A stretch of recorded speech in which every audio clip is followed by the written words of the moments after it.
Hello my dear students.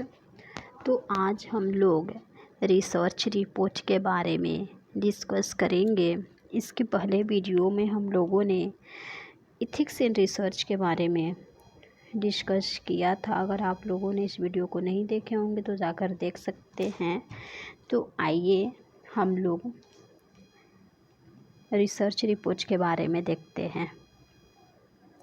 Research report is a written or verbal communication of research finding। Research report जो होता है ये research finding का verbal या फिर रिटन कम्युनिकेशन होता है। Research report is the ultimate outcome of the research process. Research report जो होता है ये रिसर्च प्रोसेस का अल्टीमेट आउटकम होता है। अब इसके हम लोग इसेंशियल या पर्पस या फिर इम्पोर्टेंस देखेंगे कि रिसर्च रिपोर्ट की क्या इम्पोर्टेंस होती है, क्या पर्पस होती है या फिर क्या इसेंशियल्स होती हैं, क्या मतलब ज़रूरत होती है रिसर्च रिपोर्ट की। फर्स्ट है research report should be clear and precise. Research report जो है ये क्लियर होनी चाहिए, प्रिसाइज होनी चाहिए। It should be factual, logical and reducible. मतलब इसमें क्या होता है, ये फैक्चुअल होना चाहिए एंड लॉजिकल होनी चाहिए। It should be introduce the reader with the research problems. यानी कि ये क्या करेगा, इंट्रोड्यूस करेगा रीडर को एक रिसर्च प्रॉब्लम्स के साथ में। थर्ड आता है the concept and variable use should be identified and clarified. यानी कि जो भी कंसेप्ट एंड वेरिएबल इसमें यूज करेंगे वो क्लियरिफाइड होना चाहिए एंड आइडेंटिफाइड होना चाहिए। ऐसा नहीं कि मतलब जो रिसर्चर रिसर्च कर रहे हैं उनको ही नहीं पता है वेरिएबल्स एंड कंसेप्ट के बारे में, तो ये चीज़ें नहीं होनी चाहिए। फोर्थ है it should present the data fully and adequately so the interpretation of data will be easy for readers.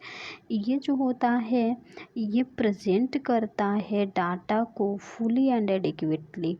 सो इसलिए जो भी इंटरप्रिटेशन होता है डाटा का वो रीडर्स के लिए इजी हो जाता है। फिफ्थ है it should B interpreted the data for reader. यानी कि रीडर्स के लिए क्या करता है, ये डाटा को इंटरप्रिटेड करता है। देन आता है major element of research report. यानी कि रिसर्च रिपोर्ट का मेजर एलिमेंट्स क्या क्या होता है उसके बारे में देखते हैं। फर्स्ट आता है title page. Second certification from university and adviser. First जो होगा अपना टाइटल पेज करेंगे और सेकंड में क्या करेंगे कि जो भी एडवाइज़र है या जो यूनिवर्सिटी है, जिस यूनिवर्सिटी के अंडर में हम रिसर्च कर रहे हैं उसका सर्टिफिकेशन होना चाहिए हमारे पास। देन एक्नॉलेजमेंट होनी चाहिए। देन इंट्रोडक्शन होनी चाहिए। अब इंट्रोडक्शन में भी कुछ सब पॉइंट्स इंक्लूड है, उसको देखते हैं। फर्स्ट है इंट्रोडक्शन। सेकंड है formulation of a specific problem. यानी कि एक स्पेसिफिक प्रॉब्लम्स जो होगा उसका फॉर्मुलेशन होना चाहिए। Third purpose and importance of study. यानी कि हमारा जो स्टडी रिसर्च स्टडी हम कर रहे हैं उसका क्या पर्पस है, क्या इम्पोर्टेंस है। फोर्थ में statement of problems. Statement of problem क्या है। देन आता है ऑपरेशनल डेफिनेशन। यानी कि ऑपरेशनल डेफिनेशन क्या, ऑपरेशनल डेफिनेशन मतलब होता है कि जो भी रिसर्च स्टडी में जो भी सब पॉइंट यूज़ किए गए हैं, जो भी हेडिंग्स यूज़ की गई हैं, उन सब का मतलब क्या होता है। सिक्स आता है conceptual framework. Seventh hypothesis formation. Hypothesis formation यानी हाइपोथेसिस मतलब जो होता है कि टेंटेटिव प्रेडिक्शन होता है टू और मोर वेरिएबल्स के बीच में रिलेशनशिप का। देन अपना फिफ्थ आता है review of literature. Review of literature जो होता है ये क्या होता है कि हमें जो भी प्रीवियस हिस्ट्री है, जिन लोगों ने उस पॉइंट के ऊपर रिसर्च कर चुका है, तो उस चीज़ों का हमें एक बेस मिल जाता है कि किन डाटा के ऊपर कब उन्होंने क्या रिसर्च किया था। सिक्स आता है रिसर्च मेथोडोलॉजी। इसके अंदर भी कुछ सब पॉइंट्स है। फर्स्ट है डिज़ाइन फॉर स्टडी। स्टडी के लिए डिज़ाइन देखेंगे, डाटा कलेक्शन स्ट्रेटजीज क्या होगी। देन डिस्क्रिप्शन ऑफ इंस्ट्रूमेंट, यानी कि जो भी इंस्ट्रूमेंट का डिस्क्रिप्शन है वो कैसा होगा, वैलिडिटी होगा या फिर रिलेबिलिटी होगी। देन आता है सैम्पल सिलेक्शन एंड यूटिलाइजेशन, यानी कि सैम्पल सिलेक्शन क्या होगा, यूटिलाइजेशन क्या होगी। सेवेंथ आता है रिसर्च रिजल्ट या फिर फाइंडिंग एंड इंटरप्रिटेशन, यानी कि इसके अंदर डाटा एनालिसिस करते हैं।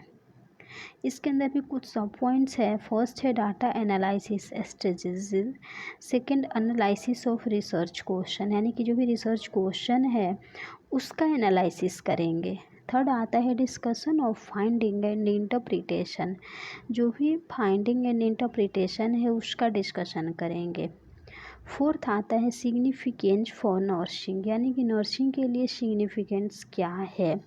फिफ्थ आता है recommendation, implication, discussion, conclusion, summary and limitation. ये सारी चीज़ें जो होती है ये रिसर्च रिजल्ट में ही इंक्लूड होती है।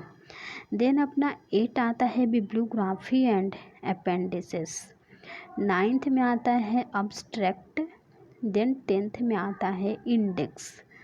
तो आई होप कि आप लोगों को समझ में आ गया होगा कि रिसर्च रिपोर्ट क्या होती है।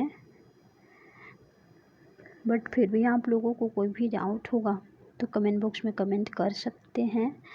और अगर आप लोग मेरे चैनल पर नए होंगे तो चैनल को सब्सक्राइब करिए, अपने दोस्तों में शेयर करिए। Thank you so much my dear students.